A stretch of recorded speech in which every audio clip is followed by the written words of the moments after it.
So anyways, those were some of the mistakes that I've seen people make over the years, or we have made, but there's some specific lessons I'd like to share, or strategies that you could use to minimize your risk or cut your costs. So the first one is, I've always believed that if you only had $200 in your pocket, I'd rather invest that on due diligence than on inspection. Because by the time you do an inspection, it's normally too late.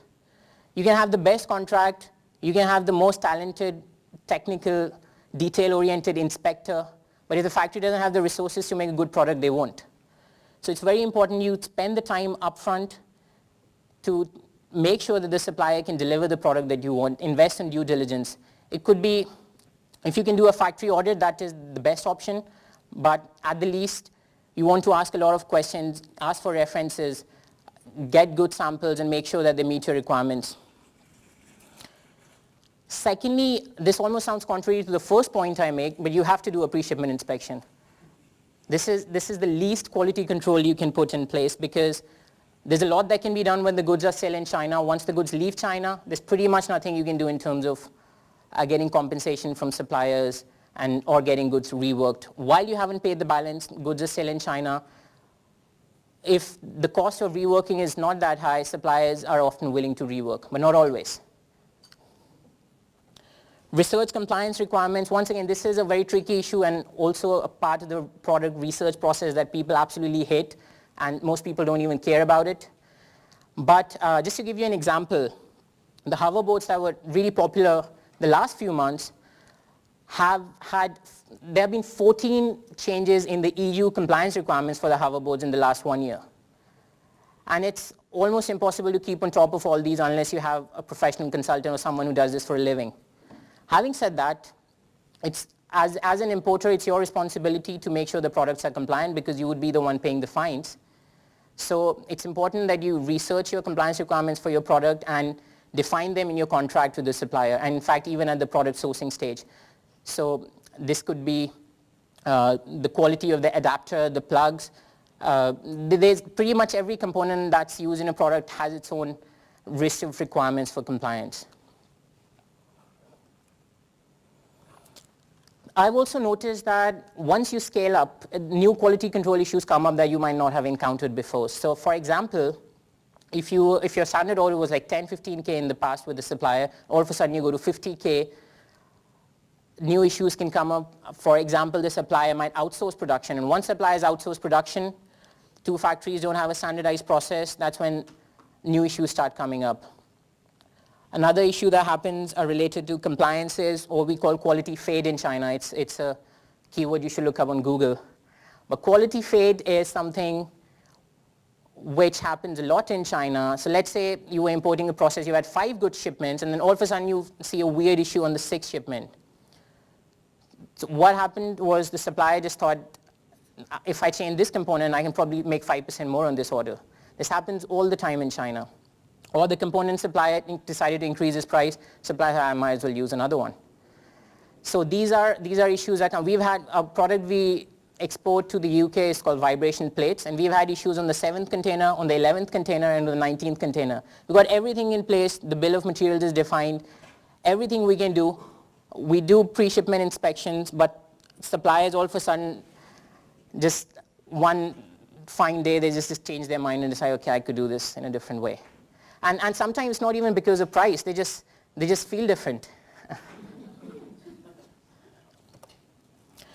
So everything is negotiable in China. You can negotiate on trade terms, you can negotiate on the delivery time, on prices, but you have to be careful what you negotiate on.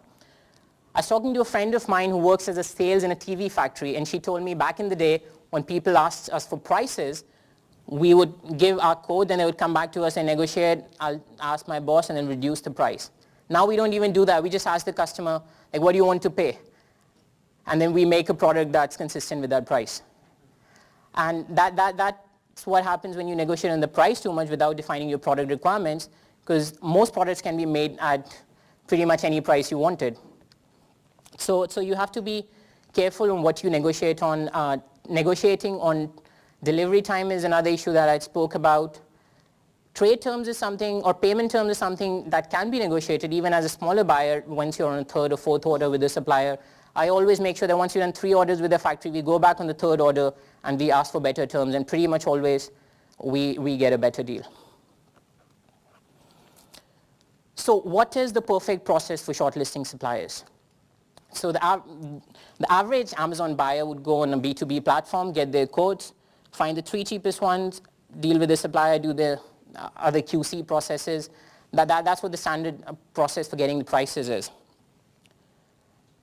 That's what most people do. Not you guys, because you guys are smart. It's the people who didn't come to the summit. So what is the right process then? Define your product requirements in a lot of detail, get quotes, ask lots of questions. During this process, you have to do a lot of back and forth, whether you do it via emails or on Skype, that doesn't matter. You have to ask a lot of questions. Shortlist 3 suppliers that you feel can meet your requirements, are willing to work with you, and are able to answer your technical questions. And then negotiate price. It's also very important that you're clear on your pricing strategy. So you don't always have to have the best quality. Sometimes there are opportunities in the mid-price segments, or you could be the cheapest, you could be the online pound store. That's absolutely fine, but you have to be clear what you want upfront, and your expectations about quality should be consistent with that. And finally, choose factories that value your business. So if you've got 2 factories that can make your product, one is supplying to Walmart and Pepsi, and they have a great website. The other end, you've got a smaller factory, but for them a $30,000 means it's a fairly sizable order, whereas for a larger factory it means nothing, so you're a low priority customer. I'd almost always go with the first factory, because as an Amazon seller, you will need a lot of support from the factory in terms of your customization needs, your private labeling needs, and I find almost always factories that are willing to work with you will go out of the way if your business means something to them, and do whatever it takes to make sure you can meet your goals. But with larger factories, if you're a lower priority customer, you're always chasing them and it's hard to get changes made. So that's pretty much it. When I came to China, I was struggling with the chopstick. I've mastered the chopstick now. I can pick up 3 peanuts at a time. Go try that at home. And I think the chopstick analogy also represents your experience in terms of sourcing from China. The water is really deep. There's a lot to learn, but it's an exciting ride. Good luck for that.